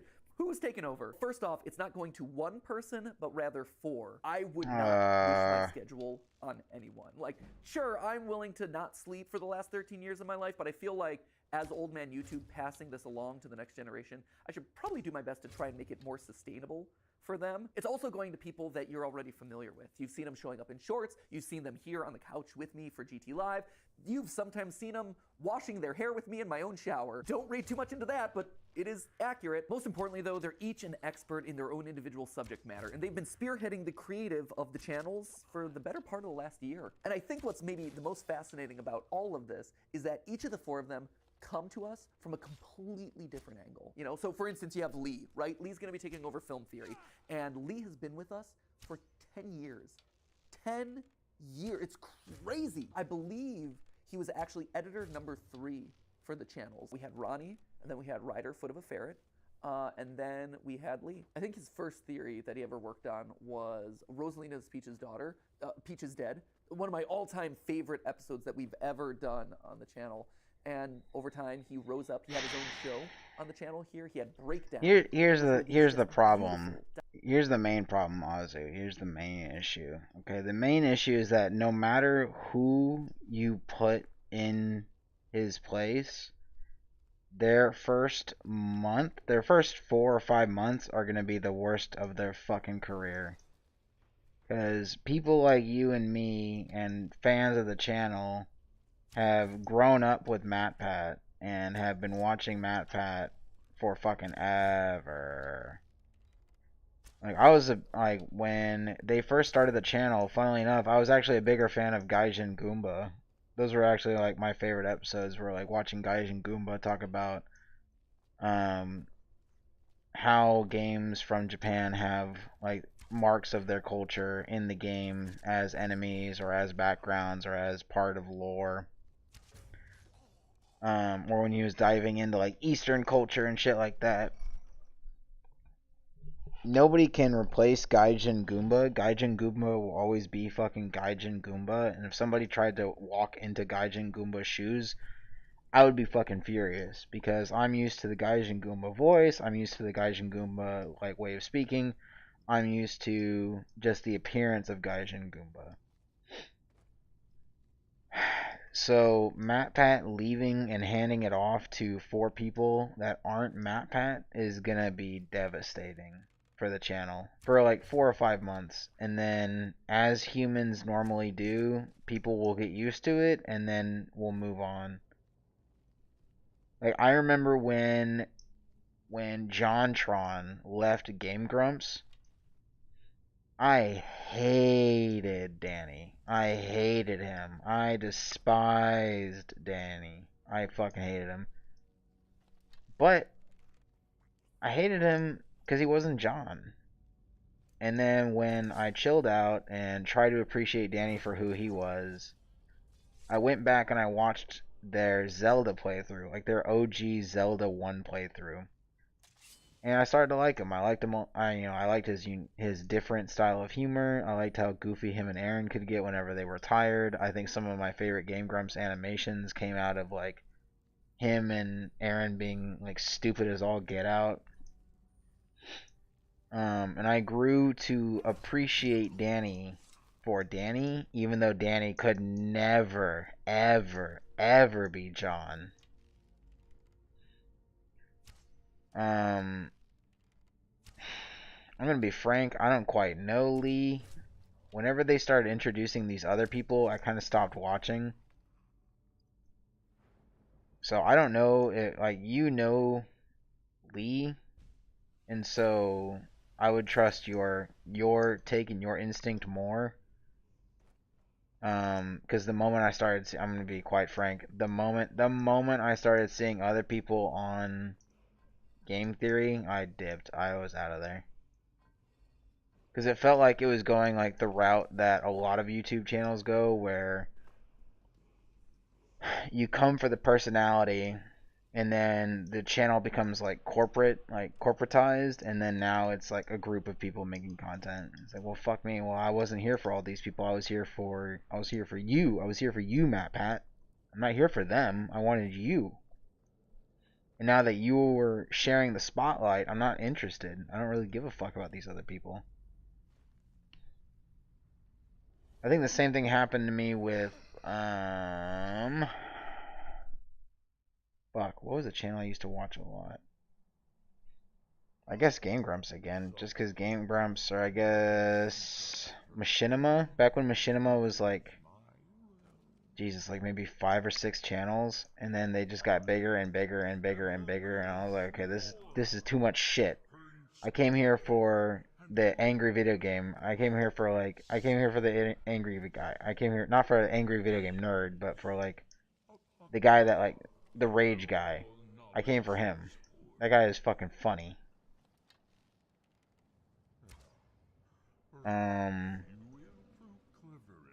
I feel like the first 3 or 4 months are gonna be rough for the channel, and then people will get used to it. But I don't think it's gonna be as big or get bigger than it is or was with MatPat. I think that might just be wishful thinking on his part. I think you and like the majority of people, the majority of the fan base. Documentaries that were edited in such an incredible way.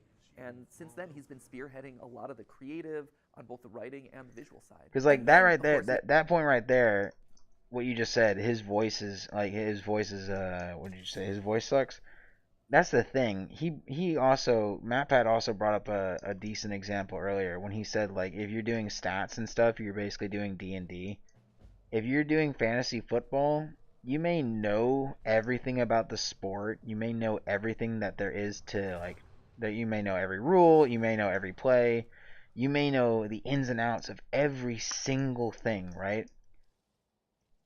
But you could never step on that field because if you did, you'd be killed. Like the players will fucking obliterate you because you're not actually in the game. You're not actually the player. You're the observer. You may be a very intelligent observer, but you're still an observer. You are not the player. So even though this guy can write a lot of good scripts, right? He can write decently well, he can research decently well.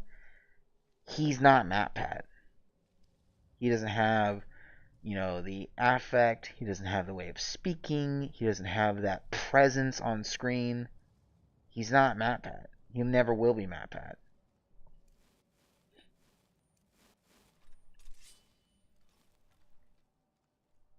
So, I feel bad for the people that are going to be stepping into his shoes because they're kind of fucked. They're going to be receiving a lot of fucking hate. Like, a lot. Like, unhealthy amounts of hate. You have Amy over on Style Theory, and Amy is I actually don't know a who very this is. different case here. When she first approached us, I think it was 6 years ago, she didn't know about the channels.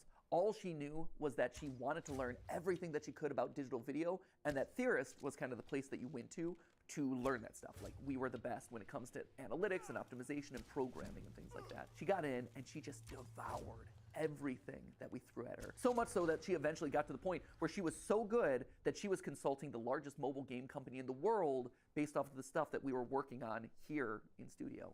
It's incredible. And all of that while being responsible for packaging somewhere around like 500 episodes across all the channels. And then Oh, she how had the me and fuck Steph did he see brainstorm me? Style Theory for 2 years before the channel eventually launched, hoping that maybe one day she would be able to rise into the hosting role for it.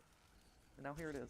And then, of course, you have Santi and Tom. Santi over on Food Theory and Tom over here on Game Theory. And interestingly enough, they both grew up watching Game Theory. We were their childhood show, which, to be fair, just shows how old we are. Santi would eventually go work at Mythical with Rhett and Link before coming here, where he is bravely spearheading Food Theory and letting me mercilessly make fun of all of his recipes.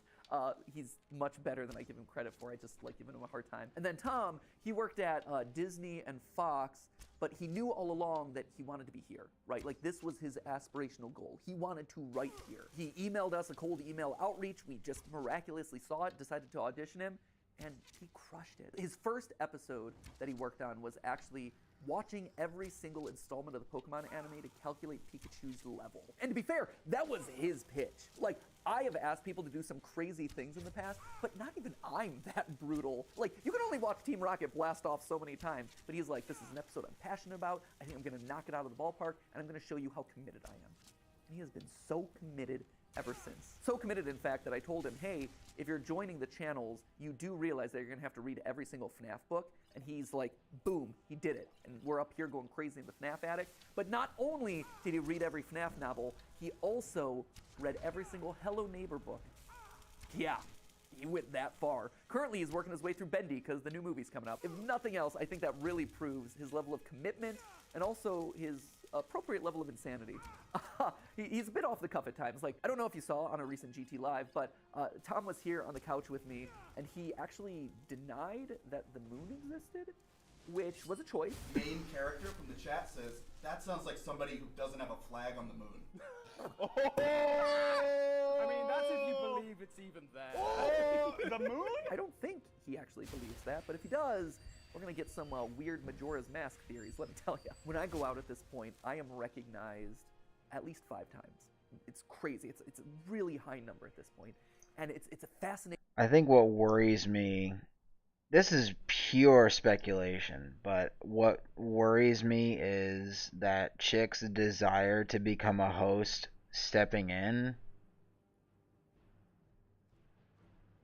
I don't know, it feels weird. I feel like it's weird to envision like your boss someday leaving, I guess. When it comes, like, if you're in the workplace, like in a corporatized work area or like in a small business, I guess that makes a little bit more sense, but like when it comes to like a brand that's built on this guy's back, I don't know, it feels kind of weird. Maybe I'm overanalyzing. I don't know. That just seems a little off. Split, because 50% of the time it's like, oh my gosh, you're MatPat. You were my childhood. I loved watching your FNAF theories. And I'm always like, well, you know, FNAF's still going. And they're like, what? No way. And we talk about the new game, and it's always really fun. But the other half is, oh my gosh, you're MatPat. You are my childhood. I'm watching you right now. I love your most recent theory. That's awesome. That's such an honor. I've been so honored to be a part of all of your lives. But I think it's time for someone else to have that honor. I think it's time for someone else to get to ruin some childhoods. And that just kind of leaves us with one final question, right? Which is, what about me? You know, where do I go? Do I just retire to a beach somewhere? Do I whip a nene off into the distance? No. I'll still be here. Obviously, first off, we've got our final 10 episodes, like I said, so that's, well, it wasn't 10 episodes. However many episodes are left between now and March 9th, we got those. I'm going to be on GT Live from now until the foreseeable future. Probably until the end of the summer, that feels about right. And then we have the big going away video on March 9th. After that, I, you know, stand aside as Santi, Lee, Amy, and Tom step up and take over the hosting role. But I'm still gonna be here. I'm still gonna be alongside the creative directors talking about programming, brainstorming ideas for upcoming episodes. That's awesome. I love that. I don't wanna give that up. But the other cool thing about this is that it opens up the door for me to turn the script. For the last 13 years, I've been commenting on other people's IP, but now that I'm stepping out of those roles, I get to create the IP. Still as a part of Theorist, but I get to create things that are gonna challenge those new hosts of the channel. Things that I've had in the back of my mind from years of studying media that I can now make a reality, and the channels can comment on them. Things like, for instance, I have a lo-fi mystery series that I think you're really gonna dig. It's basically like if you took a lo-fi channel and applied an ARG narrative to it, it becomes lore-fi. I am so stoked about this. The music is sounding really good. The animations are coming together really well. That's going to be launching in a couple weeks. We'll see if Lee over on Film Theory is going to be able to solve it. In April, I'm actually going to be coming back onto Style Theory to host a giant fashion show that we're doing there. We all collectively had this thought of like, hey, online brands, online influencers are coming up with their own apparel lines. Why is there no place to showcase that sort of stuff? And then it hit us like, hey, we have a style and fashion channel. Why aren't we doing it ourselves? Creators in Fashion by Style Theory, that is coming to you in April, hosted by me. Some of the time that I'm not hosting the channels, I'm gonna be practicing my runway walk. Because let me tell you, if I'm sashaying down the runway, if I'm stomping the runway, it's not gonna be pretty right now. So I need to practice that a little bit. There's also this animation show that we did a pilot for in like the middle of last year. It's basically like if you took Gravity Falls but aged it up and made it about adulting. It's really, really solid. And also there's this video game idea that I want to do for like so long that I've never had the opportunity to really like dive into and make reality. But now it's my chance to step into the role of Scott Cawthon and challenge the new game theorist. There's always been the memes about, are Scott Cawthon and I the same person? Not yet. But who knows, maybe starting later this year. And those are just the immediate things that I have on my to-do list because I want to make fun, cool things for you. And even if it's not a weekly episode, I still want to give those things to you because I think you'll like them. You matter to me. You are so important to me. Every single one of those people who stop me on the street, it's an honor, right? It was a little weird. It's interesting. Because of this whole transition, I've been thinking a lot about my time on these channels and the evolution that we've gone to together. In the beginning, right, I was kind of like the edgy older brother where I would talk about like, oh, did you know that Link is dead? And let's make some boob jokes. And then at a certain point, I evolved into Dad Pat, right? I became a little bit more mature. I had the team around me. I had to be more careful about who I was saying was dead on a regular basis. Instead of talking about boobs, I ended up talking about Luigi's bulge. That felt like the right decision. At this point, I think I'm kind of evolving into a Grandpa Pat, you know, for lack of a better term. And just like your grandparents, hopefully cool grandparents, but just like a grandparent, you know, you don't get to see me all the time. And I don't get to see you all the time. And maybe we call and talk to each other every once in a while. But But at the end of the day, that grandpa loves getting to see you. Maybe he shows up at a special event. Maybe he shows up at a holiday. Maybe he shows up at the Theory Wear fashion show. Who knows? But he so looks forward to seeing you. And the love that he has for you, it doesn't go away. That grandpa is so proud of you. And he cherishes the relationship that you've had so much. And he is so honored to be a part of your life, to have been a part of helping you grow and helping you experience the world. And he looks forward to seeing you at the next event. And if you see him on the street, we'll hang out. And hopefully he brings you cool, fun gifts. I know this is going to sound cheesy. And I know the internet will probably rake me over the coals for trying for one, but I love you guys. I do. You're not just numbers. You're not just ad impressions. You're not just merch sales. What you have done for me, and from everyone I talk to, what I've done for you is special. It's special. When I was in middle school, I had this goal of making the world a better place because I had been a part of it. It didn't have to be big. It didn't have to be curing cancer. But I wanted there to have been a ripple impact. Just because I was there. Butterfly effect and all that. Just gotta ride it out. I think we've been able to achieve something great here. You have taken me on the wildest, craziest 13-year ride of my life. And I'm so grateful. So, Grandpa Pat is going to sign out now, and I'll be around for a couple more weeks. I'll be living around the house for a while. We'll have a big family reunion celebration. Old. Then I'll go off to my little shack in the woods, my retirement home down in Florida, and I'll I'd have to ask my wife, but I think I'm like 45. Anyway, at this point in my notes, I had it written that we're going to start a countdown clock of that like final 10 episodes, final 9 episodes, so start that. I don't know what it's going to look like I yet. told you I was fucking old. Hopefully the editors don't rip off Unasanas too much. If they do, I hope they change it. And with that, I'm going to say, for one of the final times, not the final time, but one of the final times, as always, my friends, remember, it's just a theory. A game theory. Thank you. Thank you for watching. Oh, fuck. That hurt. That hurt a little bit.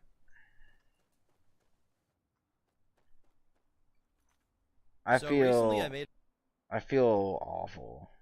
That sucked.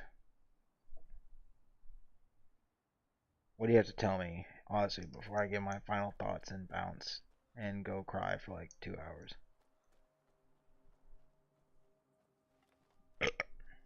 Burp. Oh god, it stinks.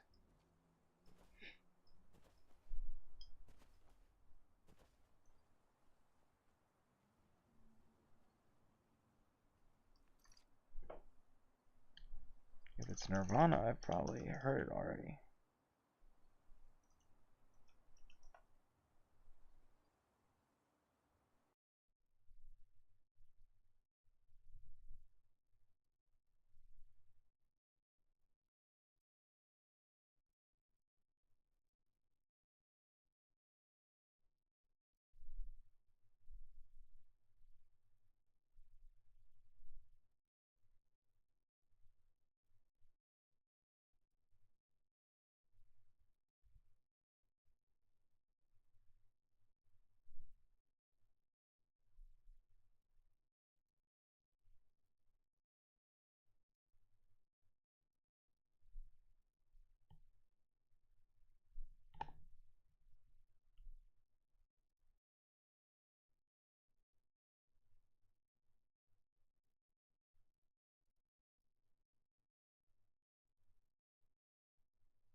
Listen, you made oh yeah, you can still hear me. You made a request. I honored the request.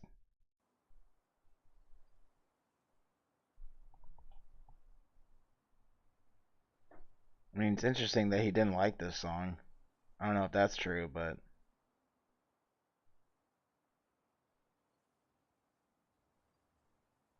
first song on the demo is no longer played. Sickening and dumb, destroyed is evil and like Jesus.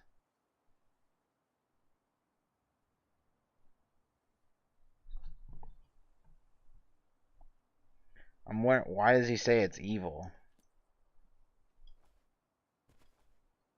I mean, it sounds like he's being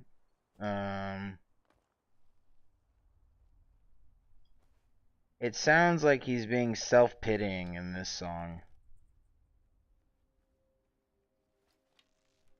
It's basically just like expressing hatred or not hate, expressing discontent with another individual and how they make him feel or the situation they put him in.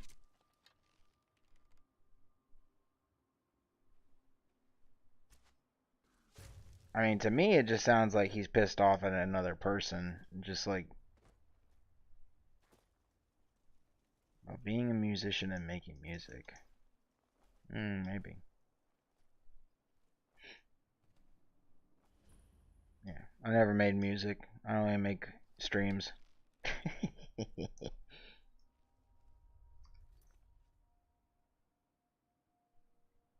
Sir, I have... Hold on.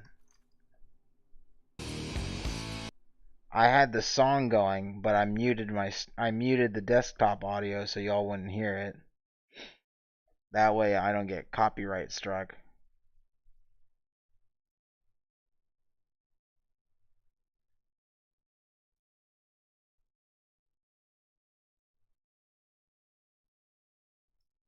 Yeah, thank you. I like to think so myself. Teehee.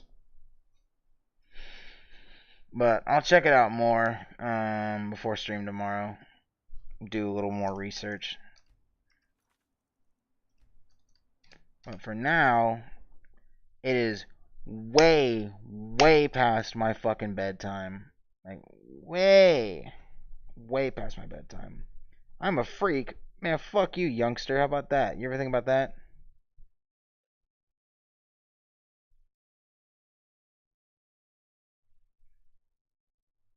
You ever think about that, sir?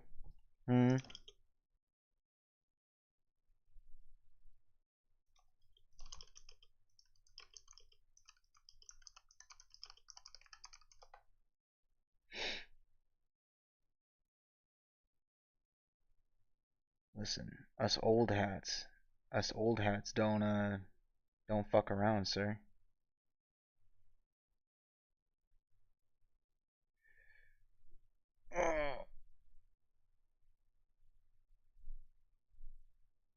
I am 45. I'm 45 years old. I'm ancient. My balls sag. I've got more wrinkles on my nuts than I've got fingers and toes. But with the admission of how many nuts and nut wrinkles I have, I must bid you all farewell. Thank you all for joining today. Sad to see that we didn't hear more from... Oh, where'd he go? Ahmed? I think it was Ahmed Bamet or some shit. Hope to hear from him again in the future. He was on YouTube chat. Thank you to Azu and Stone for popping in. Stone joined the Discord server finally. But yeah, thank you all for stopping by. We'll say it's like 40, 50 minutes past my bedtime. We'll say that. Yeah, thank you all so much. Hope you enjoyed. Sad to see Matt Pat go. End of a fucking era. Dude's like a living meme. But yeah. See you tomorrow, Azu. See you tomorrow, everybody that stopped by.